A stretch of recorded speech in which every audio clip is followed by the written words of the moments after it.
They showed up on my porch the night after my grandparents' funeral. Their faces were pale, though I couldn't tell if it was from grief or greed. Hard to tell the difference when money's on the line. My uncle spoke first, his voice unsteady. "This isn't fair, Daniel. That estate belongs to the whole family, not just you." The word family left a sour taste in my mouth. They'd forgotten what it meant the second the lawyer finished reading the will. I didn't argue.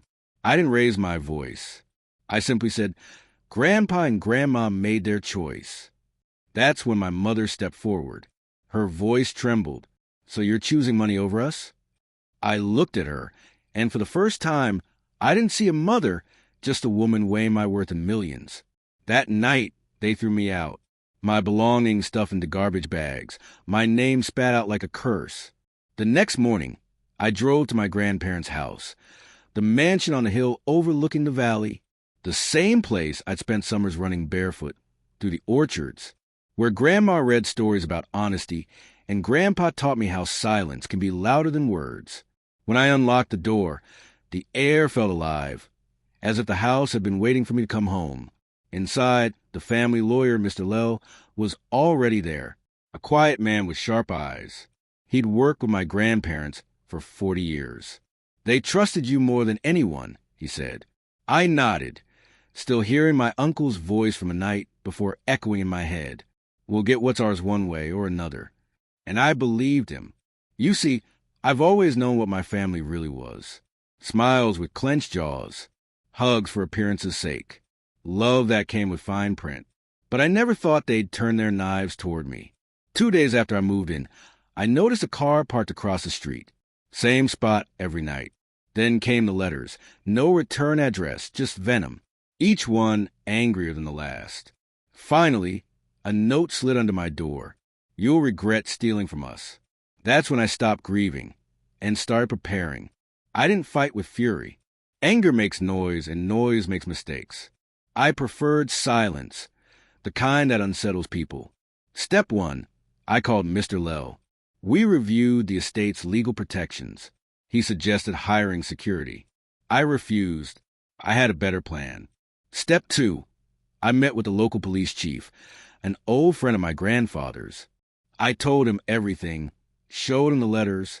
He agreed to keep quiet surveillance. Step 3, I reached out to someone my family didn't know existed, a man my grandfather once trusted with his life. His name was Adrian C.A., a retired investigator. I found him exactly where my grandfather's notes said he'd be, a small cabin by the lake. "I heard about the crash," he said, pouring 2 cups of coffee. "They think it was an accident?" I nodded. He studied my face for a moment. "And you don't?" I didn't reply, but he didn't need an answer. The deeper Adrian dug, the darker the truth became. The brakes on my grandparents' car had been tampered with 3 days before the crash. The service records were forged. I read his report that night. My hands didn't shake. My pulse didn't race. I just felt cold. Someone in my family had killed them. The inheritance wasn't the motive. It was a reward. So I played along, acted withdrawn, let them believe I was crumbling.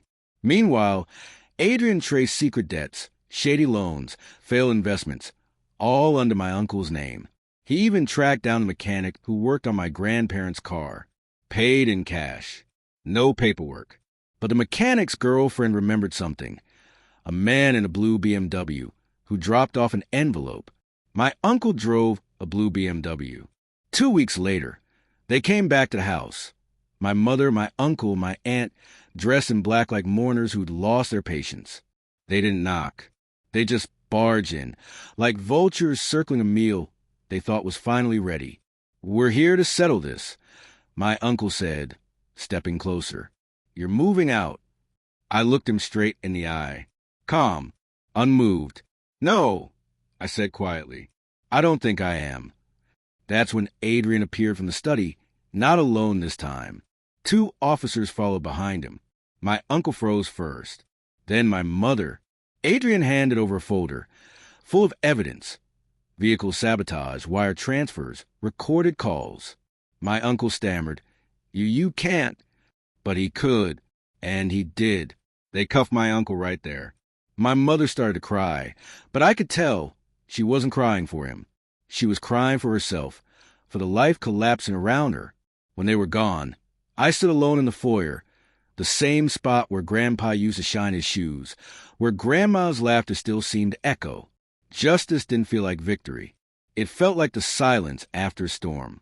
I looked up at their portrait above the fireplace. "It's done," I whispered. The next morning, Mr. Lell called. "You handled it the way your grandfather would have." "Maybe," I said, "but there's one thing I never told anyone, not even Adrian." A week before the crash, Grandpa had called me. His voice was strained, cautious.